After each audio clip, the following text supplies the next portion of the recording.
Bonjour à tous, aujourd'hui avec Soukaina, nous allons vous présenter une machine qui a profondément marqué l'histoire de la cryptographie et de la Seconde Guerre mondiale, la machine Enigma. Passons donc au plan de la présentation.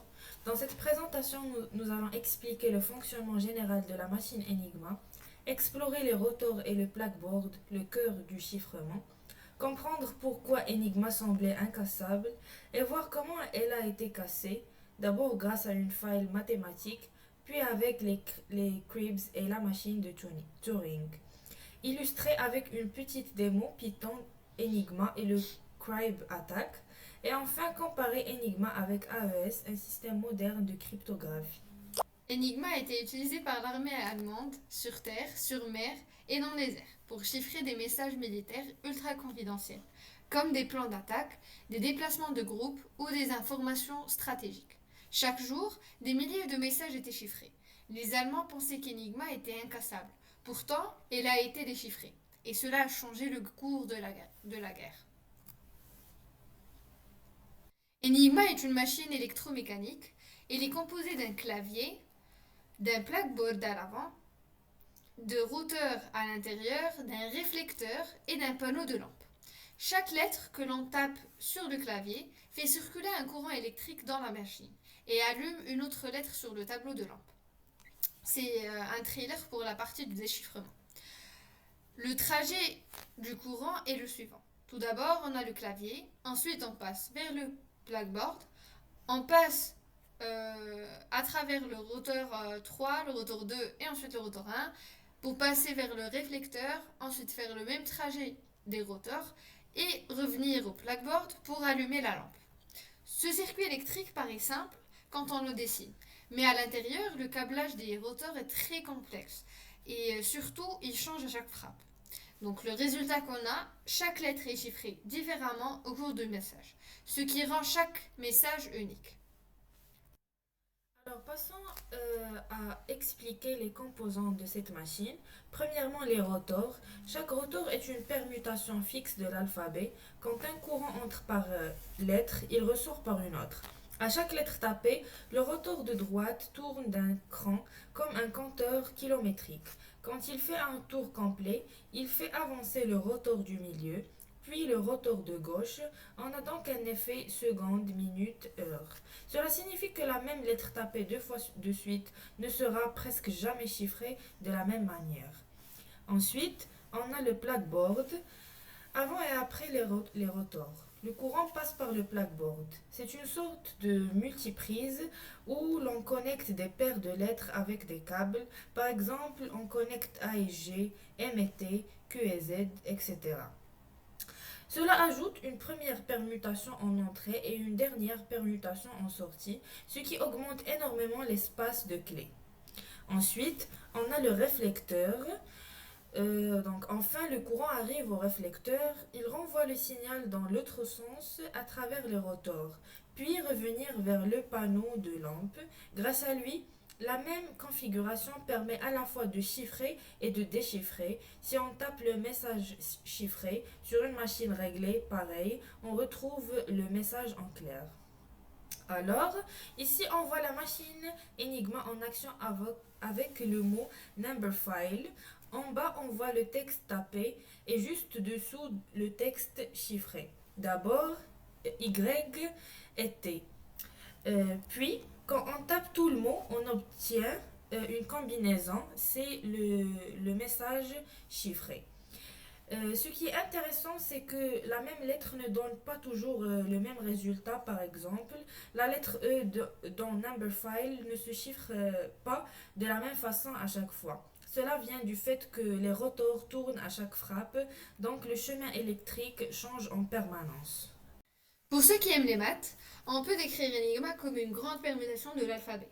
Sur la slide de modélisation, on pourra noter que C égale pi rang sigma K1 moins 1, rang sigma K2 moins 1, rang sigma K3 moins 1 pour les rotors, et ensuite rang ρ et rang sigma K3, rang sigma K2, rang sigma K1 et rang pi de M, qui est le message clair.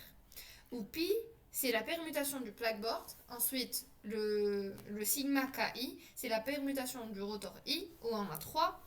Et ensuite le rho, qui est le réflecteur, et c'est une permutation involutive.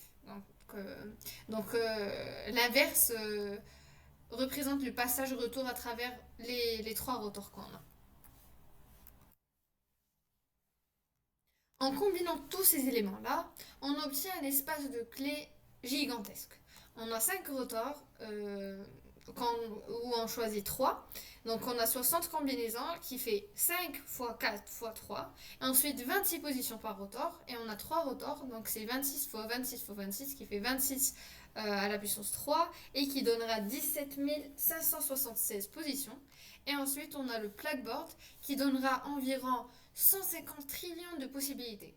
Et tout ceci nous donne 158 trillions de positions possibles ou de configurations possibles. Et à l'époque, aucun humain ni aucune machine ne pouvait tester tout cela par force brute. Enigma paraissait donc pratiquement incassable et en plus chaque jour avait son propre code qui se mettait comme ceci. Donc à chaque jour, on avait une position de rotor pour comprendre le message. Tout ce nombre de clés possibles, mais Enigma avait une faille. Donc cette machine semblait parfaite, mais le réflecteur introduit une faille très importante. À cause de la façon dont le réflecteur est conçu, une lettre ne peut jamais être chiffrée en elle-même. Ça veut dire que A ne peut pas donner A, B ne peut pas donner B, jusqu'à Z ne peut pas donner Z. En langage mathématique, on écrit pour toute lettre X, E de X est différent de X. Les messages allemands contenaient souvent des mots très prévisibles. Par exemple, chaque matin, il y avait un rapport météo dont le mot Wetterbericht revenait tout le temps et beaucoup de messages se terminaient par éclair. Les code breakers utilisaient ces mots probables qu'on appelle des cribs et ils les faisaient glisser sous le message chiffré et dès qu'une lettre se retrouvait en face d'elle-même, ils savaient que cette position était impossible grâce à cette règle.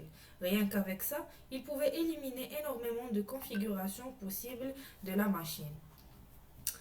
Si on veut voir la même idée, mais écrite en langage mathématique, on note MI, la ième lettre supposée du message en clair, et CI, la ième lettre du message chiffré. Pour une position donnée du crib, chaque lettre donne une équation, CI égale EI de MI, où EI représente la permutation Enigma à la ième frappe, puisque les rotors ont déjà tourné plusieurs fois.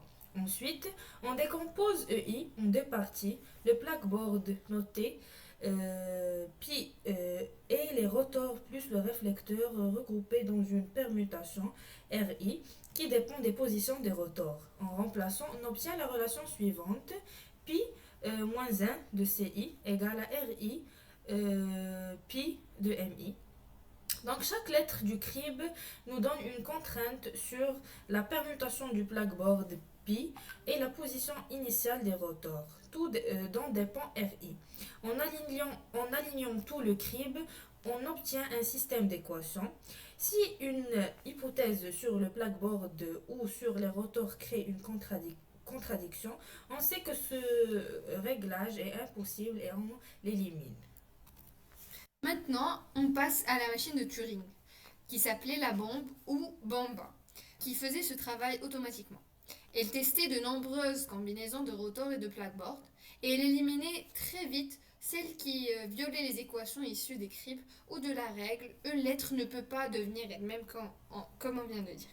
Les configurations qui survivaient sans contradiction donnaient la clé du jour, ce qui permettait ensuite de déchiffrer tout le trafic allemand. Maintenant, on passe à notre démonstration. Là, on a notre code pour Enigma. Et quand je l'exécute là,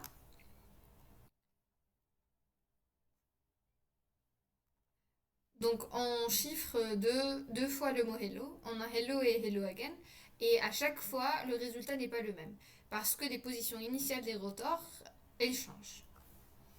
Ici, c'est une version très simplifiée. On simule l'idée que la substitution change à chaque lettre, un peu comme la rotation progressive des rotors dans Enigma. Ensuite, on passe à notre code generate cipher et crib attack. Pour le generate cipher, quand je l'exécute, je ferai comme un opérateur allemand. Je fixe les positions de rotor. Ici, j'ai 3 et 4. Et je chiffre ce message-là qui est sous la variable crib. Et j'obtiens le texte chiffré. C'est exactement ce que les alliés auraient intercepté. Et ensuite, j'ai le code crib attack que je vais exécuter encore une fois. Et là, je me mets du côté des codes breakers. Je suppose que le message contient ce mot-là. Et donc, j'ai un ciphertext qui apparaît. C'est celui qu'on a utilisé dans Generate Cipher. Et donc, je laisse le programme tester toutes les positions possibles des rotors. Et on voit qu'il trouve automatiquement les bonnes réponses, les bonnes positions du rotor, où j'ai le 3 et 4. Alors ici, on illustre l'idée qu'on fait glisser un mot supposé le crib sous le message chiffré à toutes les positions possibles. Avec la vraie énigma, dès qu'un alignement donnait une lettre qui se chiffrait en elle-même, les mathématiciens savaient que cette position était impossible et ils pouvaient l'écarter. Et c'est ce processus que la bande de Turing a automatisé à grande échelle. Et là, on parlera de la machine Typex. Les Anglais ont créé cette machine-là, qui n'a pas la faille qu'avait Enigma, et elle est considérée comme plus robuste. Maintenant que nous avons vu comment une machine mécanique a été cassée grâce aux maths, passons à la cryptographie moderne.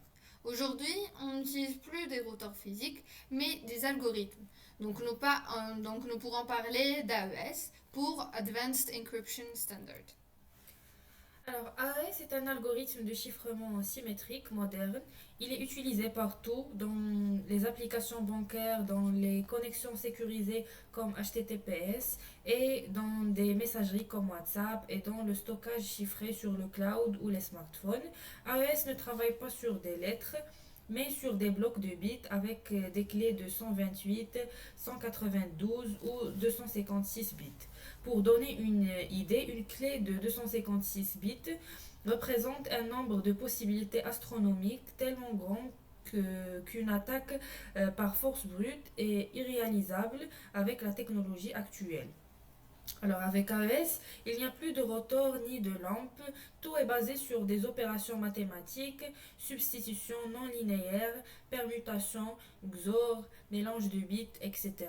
Alors la sécurité vient du fait que même en connaissant l'algorithme, retrouver la clé reste pratiquement impossible si la clé est suffisamment longue. Enigma était une machine brillante pour son époque. Elle a inspiré la cryptanalyse moderne et a montré à quel point la conception d'un système peut être subtile. Mais elle était aussi fragile, parce qu'un seul détail, comme le fait que l'être ne puisse jamais devenir elle-même, a ouvert la porte à une attaque mathématique et à la bande de Turing. Enigma a marqué l'histoire. Mais on a aussi AES qui protège notre présent et certainement aussi notre futur. Merci pour votre attention. Et si vous voulez explorer encore plus le fonctionnement d'Enigma, il y a ce site-là où on a le plaintext et le ciphertext. On pourra écrire tout ce qu'on veut, par exemple, avec des positions exactes des rotors, où on pourra choisir les rotors, les positions de chaque rotor, et ça change à chaque fois si vous voyez sur le ciphertext. Et on pourra faire aussi l'inverse, on pourra écrire le ciphertext. Par exemple là, j'ai hello, c'est MZOJJ. Si j'écris la même chose, MZOJJ, j'aurai le hello avec les mêmes positions. Donc ça, si vous voulez explorer le fonctionnement d'Enigma en vrai.